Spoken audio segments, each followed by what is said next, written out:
Yes, how are you? Ni hello watu wangu, mko aje? I hope mko poa penye mko siku ya leo. Ni furaha yangu kukutana na nyinyi tena siku ya leo, kuweza kuambiana moja mbili ya kuhusu yanayojiri, okay?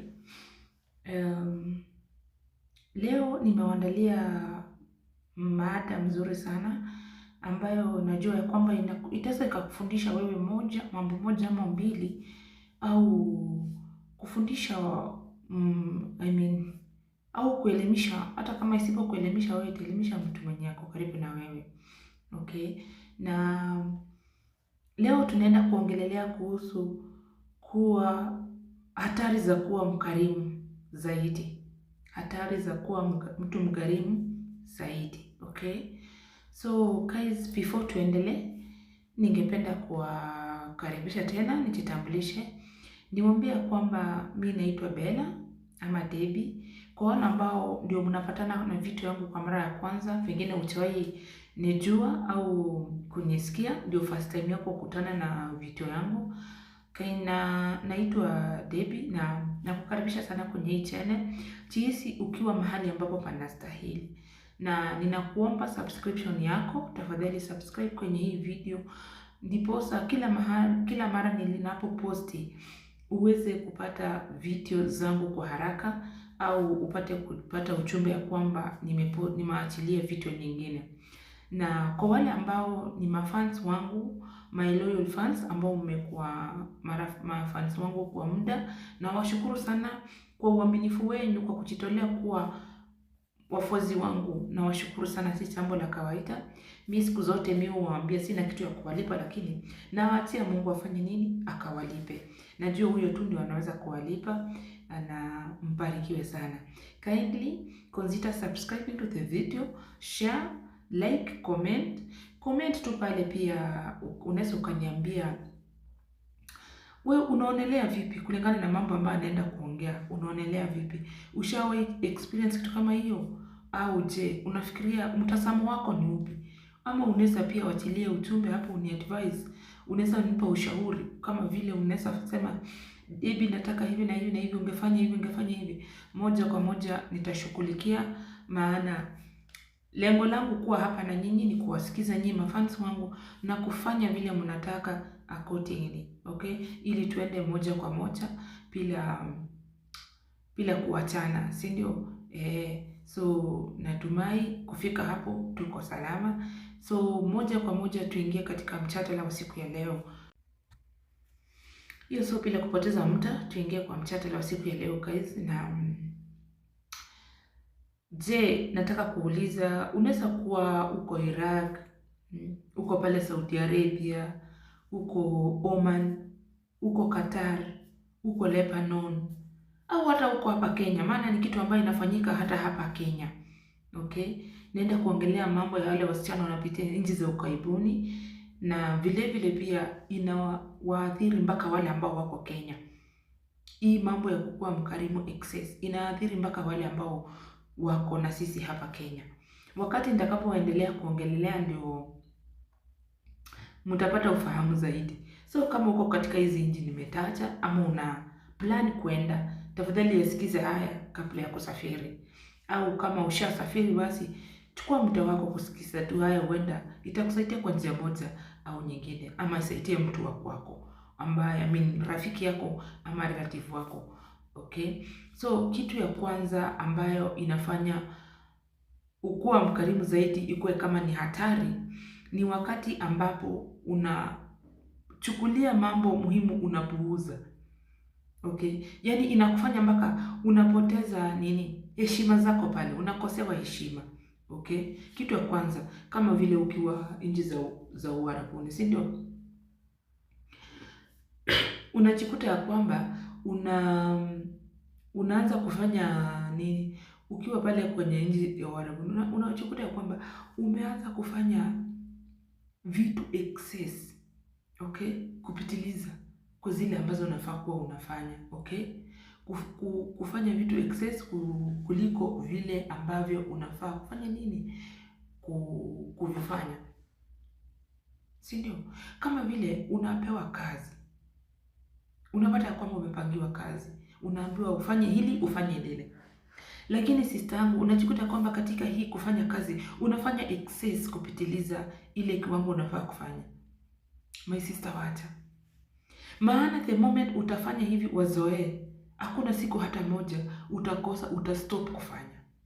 Utaanza kukosewa heshima. Siku utakosa kufanya hivyo vile ambavyo umewazoesha. Akikwambia fanya hivi unafanya excess. Utafanya nini?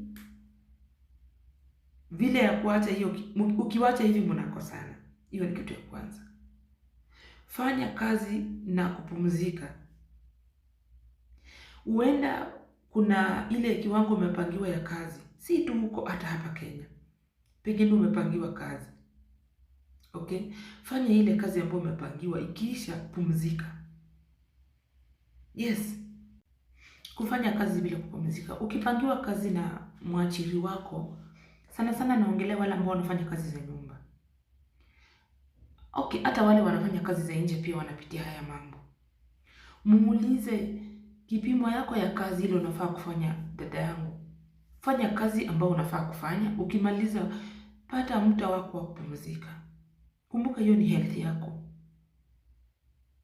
Masaa unafaa kufanya kazi ni masaa 8, 8 hours. Usiche ati unafanyishwa kazi usiku na mchana bila kulala. Utashikwa na fatigue. Na unajua ukiwa pale majuu dawa ni Panadol peke yake. Hakuna dawa nyingine. Wenye wakoko watawaambia.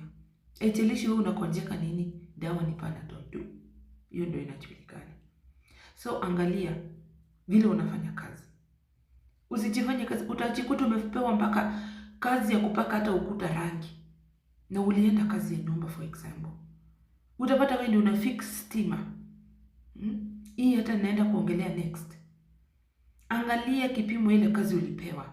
Usi overwork na usifanye kazi ukupewa. This one is very harmful for your health. Kwa health yako, si ndio? To your health. Kitu ingine, ukarimu ingine ambayo pia inaweza kukuletea mashida.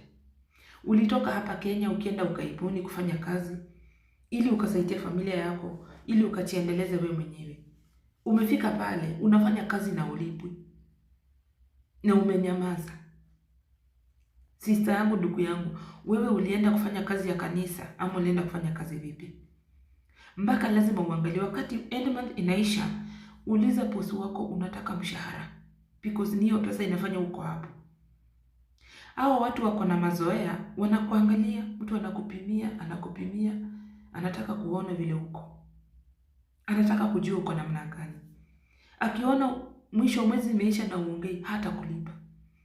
Hautalipwa. Ananyamaza. Sasa niambie, mtu anyamazie pesa yako mwezi wa kwanza, miezi 2, miezi 3, 4, 5, au lipwi. Then why are you there? Ulienda huko nini, sister?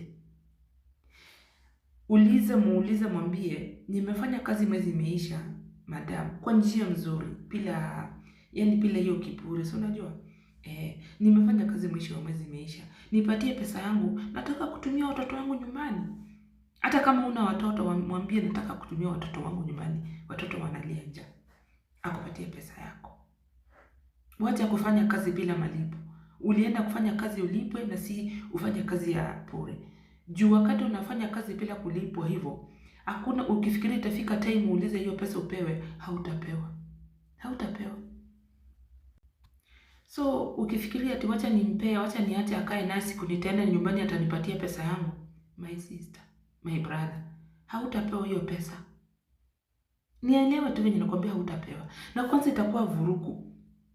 Okay? Itakuwa vurugu sana hiyo saa unataka kwenda nyumbani. Na sio tu wenye wako majuu, hata wenye wako hapa Nairobi. Kama umeajiriwa unafanya kazi mahali, angalia ile tarehe ulianza kazi. Ikifika mwambie unataka tu. Ikifika nyamazia siku ya kwanza, siku ya pili, siku ya tatu. Mwambie pesa yangu kunaendaje? Na niko na shughuli, niko na watoto nataka kula. Uliza pesa yako. Ukarimu ya kwanza ambayo itakudhuru, ya pili ambayo itakudhuru ni hiyo. Ya kwanza tushafanya, sema overworking. Ya pili ni kufanya kazi bila kulipwa. Afadhali basi mwambie nirudishe kwa ofisi. Ninataka kurudi kwetu. Jamani, ukakuja ukatesekea hapa Kenya. Ni afadhali utateseka, unaweza omba watu wako chakula, at least ukikula, kuliko unafanya kazi ukaibuni ulipwi. Na watu wako wanajua kwenye uko wewe unafanya nini, unalipwa. Niambie vile utaambia mtu wako, familia yako, ulipwi, watafikiri unatanganyana. Ni njia moja ya kukataa kuwatumia tu. Hivyo ndio wataanza kufikiria, na ni ukweli utakuwa upewi. My friend, angalia sana.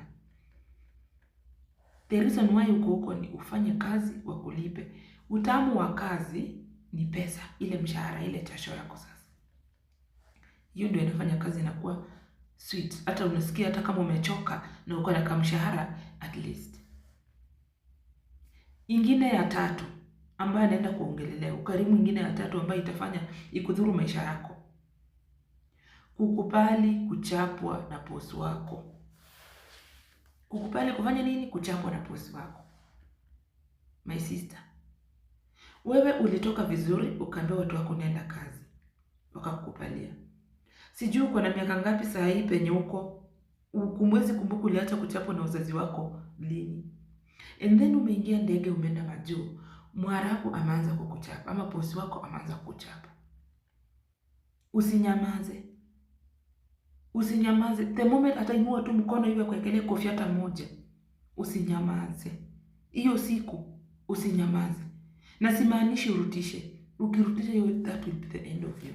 Urutisha hata kidogo tu hivi, hiyo ni mwisho wako. Si ati una nguvu ya kumtandika, uko nayo lakini usirutishe mkono. Wewe tu kitu utafanya ni make sure hiyo kitu haitawahi rudia tena. Na uta make sure haitawahi rudia tena kiaje. 1. Make sure ya kwamba umuite. Akisha tu kuwekelea kofi, tuseme amekuwekelea kofi.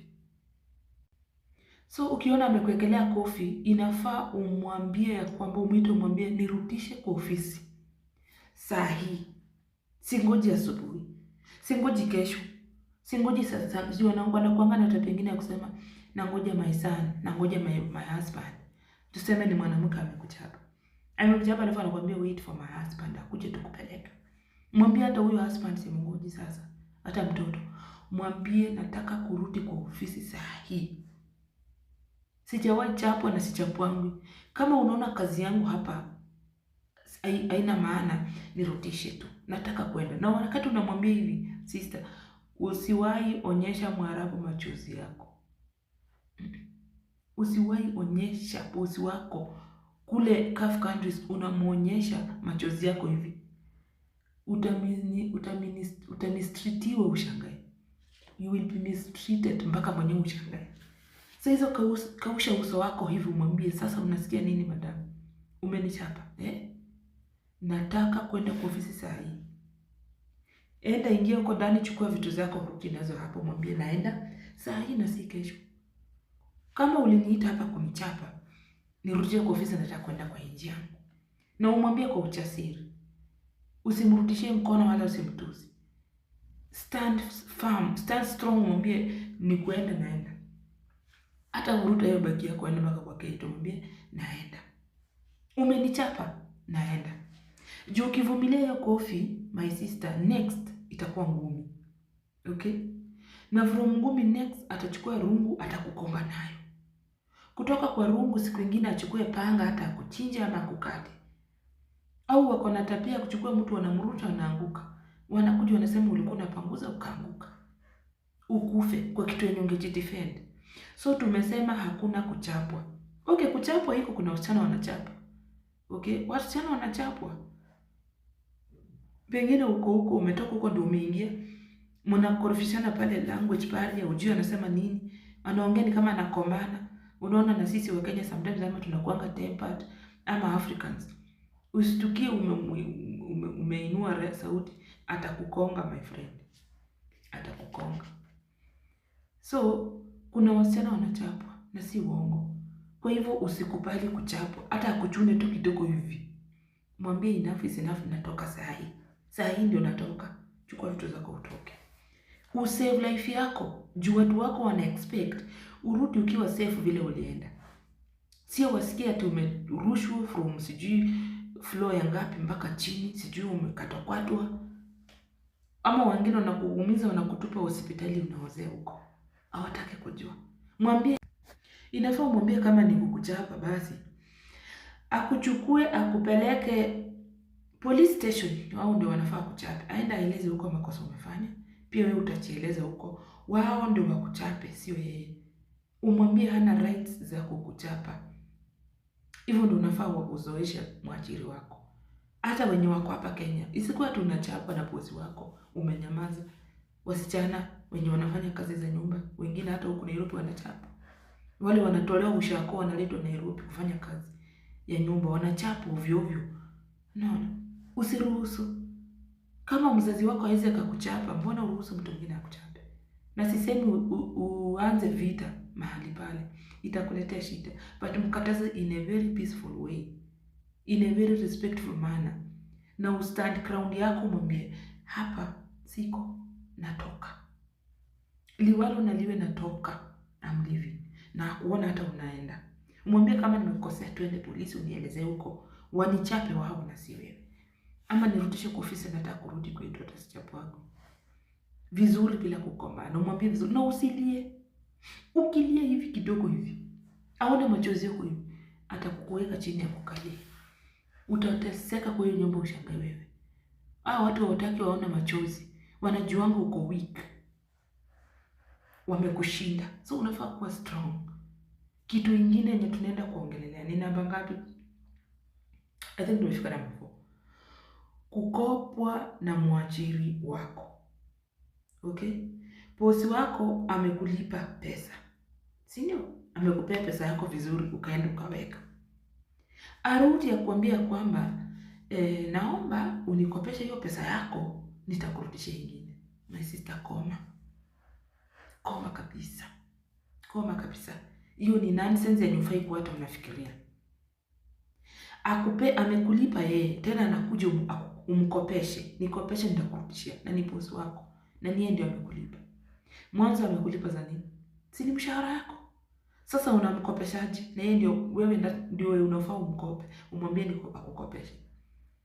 Usimkopeshe the moment utamkopesha hiyo pesa, ujue hivyo umempea, hiyo ni pesa ya kanisa imeenda. Au utarudishi hiyo pesa. Utaenda kwenyu, siku ya kwenda kwenyu utafika ukidai hiyo pesa. Ukimkumbushanga pesa yangu ulisema nikukopeshe, my money, hata kurudishia hiyo pesa. Na kwanza italeta mvuruko mkubwa. Akiona umemzidi kushinda kila saa unamuitisha. Na alikuwa in a very peaceful way. Ukaona si yako tu hapa, si yake nilipa, hiyo nyingine ataikanisha nipe. Wengine hata kwa nakwambia nipatie saa ina kutushia jioni. Unaona? Mwingine atakwambia nikopeshe saa hii nikurushie jioni. Na hautaona jioni ikifika amechange. Moods zimechange. Anajifanya ako na mahasira. Juu anajua utamkumbusha hiyo pesa. Usikopeane pesa na mwajiri wako. Koma, wacha kabisa.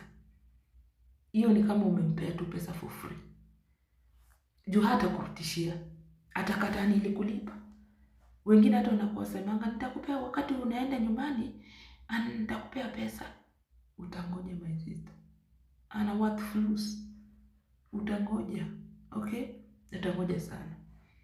So wacha kukopeana pesa kwa mwajiri wako. Kitu ingine ni hiyo. Mwambie hii pesa vile umenipea hivi, hata by the way nilikuwa nataka nikwambie unipeleke kesho niende nitume hii pesa ndio kutumia mtu wangu. Kuna hata M-Pesa siku hizi ilifika kwa hizo countries. Ilifika. Iko. Una divert pesa yako inaenda kwa M-Pesa, unaweza ita tuma kwa bank account yako ama utume watu wako nyumbani ama ikae kwa simu. Na kama hawataki kukufanyia hivyo, mwambie wewe nipeleke. Nilikuwa nataka unipeleke niende nitume pesa yangu. Usikae na pesa kwa hiyo nyumba. Usikae na pesa kwa hiyo nyumba. By all means. Kaa tu na pesa yenye unajua maybe inaweza kukusaidia kama 100 ama 50 bob ya huko. So that in case of anything unaweza ingia kwa gari uende kwa police station. Kujistaki kwa useme vile mambo inaenda. Wacha kukopeana pesa kwa mwajiri wako. Hata hapa Kenya hiyo iko. Unaweza kuwa unaona tajiri amekulipa vizuri. After amekulipa, wewe si unatoka, anakufuatisha simu. Debbie, nilikuwa nasema unaona ukipita hivi, ukikuja hivi, ukienda hivi, please nikujie na kitu fulani kesho. Yes, nikujie na kitu fulani kesho. Nitakurudishia hiyo pesa. Ninamwambia sawa sawa. Wewe na ukarimu wako wa kijinga unaenda soko kwenye amekutuma. Unatafuta hiyo kitu yenye amekutuma unanunua, unaenda nayo. Unamwambia ndio hii. Nimekuletea ile kitu umenituma. Unasema utanirudishia pesa. Yes, nakurudishia. Utangoja urudishiwe hiyo pesa ushangae wewe. Utangoja urudishiwe hiyo pesa mpaka ushangae umekosea wapi. So be careful my dear friends. My sisters wangu, ndugu zangu. Juu inafanyikia wengi unajua. Hii ni mambo inafanyika na ni mambo nimeshuhudia. Mkueni careful. Wacha kukaa ni kama wewe uko na roho mzuri sana. Wewe ndio wakusaidiana sana.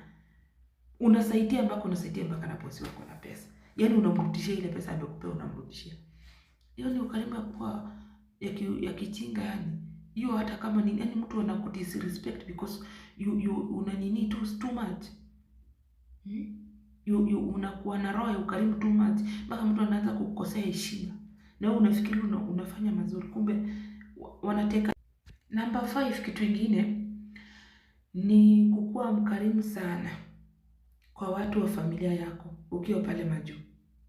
Marafiki zako, my boyfriends, my girlfriends, mabibi, ma uncle, ma auntie, yani ndio maana nimesema familia.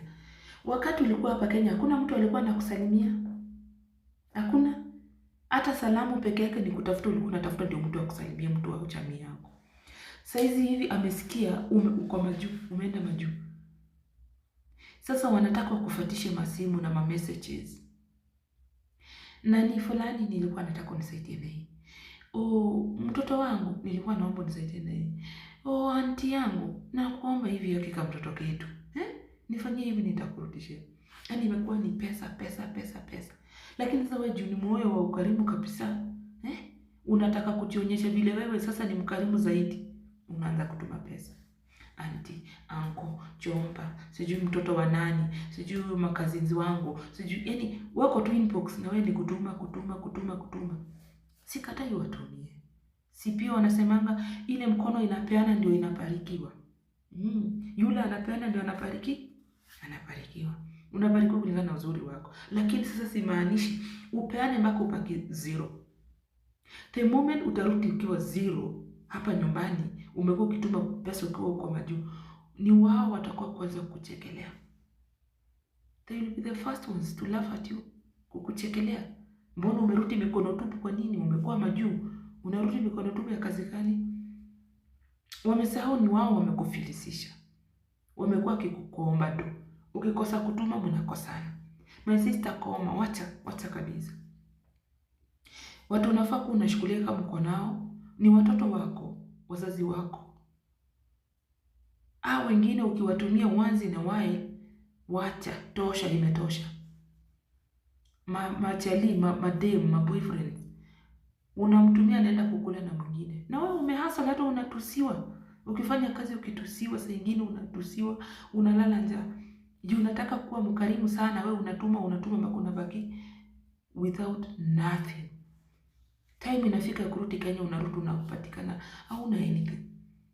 Unafikiri watakupea? Juu umefika watakupea. Kitu ya kwanza wanajua umetoka majuu. Hata uambie na kuna mtu atasikia. My sister, hata useme una ukilia ya ukweli, kuna mtu atakuunderstand. Watafikiri unaficha white, wewe unataka kucheza na akili zao. Uko na pesa, unataka kujifanya hapa huna pesa na uko na pesa. They will not listen. So kukuwa mkarimu excess, kutuma pesa unapata hivi unatuma yote inaisha. Bidheta mimi nakuanga na hiyo roho, naomba Mungu aniondolee. Ile unatuma bila kumai, ile ya kuhurumia, ile kahuruma kengine kale kanaingia.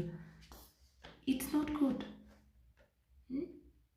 At least fikiria wakati utarudi utakuwa aje. Sikatai wape lakini kwa kipimo fulani. Mind sana wala ambao unafaa kuwa una mind. Not everyone. Na wakati utakuwa hapa hawatakumind. Kumbuka hilo. Okay? Hiyo ndio unafaa ukumbuke. So ukiwa kule majuu, kuwa careful na hawa watu. Kuwa careful kabisa na haya maneno matano ambayo nimezungumzia. Yaangalia sana kwa makini. Hata ukiwa hapa Kenya, bado ni muhimu. Zingatia juu itakusaidia. Kukuwa mkarimu excess. Siku utakosa, nani atakupea? No one. Hakuna. Yes. So guys, hayo ndio nilikuwa nimewaandalia siku ya leo. Masuala 5 muhimu ambayo inaweza kufanya ile roho uko nayo ukarimu irudi kuwa shida kwa maisha yako. Ndio hayo nimeongelelea. I hope ni ujumbe ambayo itakusaidia wewe. Isipokusaidia, isaidie rafiki yako ama mtu yote ambaye aliye karibu na wewe. Tutazidi kuongea mengi. Najua na take time sometimes bila kupost, lakini niliwaambia ni shughuli ambayo nafanya. Najaribu tu nikipata ka space na create video tunaongelelea, okay? So I hope kufika hapo mmenielewa, na nashukuru sana kuchukua muda wako kuwatch hii video kufika penye nimefika, na natumai ya kwamba wakati naenda kuiwachilia hii video hewani itakupata ukiwa in a very good condition ili uweze kuwatch. Si ndio? Nataka wote tukue kwa afya ili tukue na wakati mwafaka, wakati mzuri wa kuwatch. So penye uko, kama ni usiku na kutakia usiku mwema, kama ni asubuhi ukue na asubuhi njema, na kama ni mchana ukue na mchana mwema. Na kindly guys, subscribe to my channel, weka notification bell on, share na ulike na unitropie pale kwa comment section ushauri wako. Nitashukuru sana, na God bless you so much. Tuonane in the next video.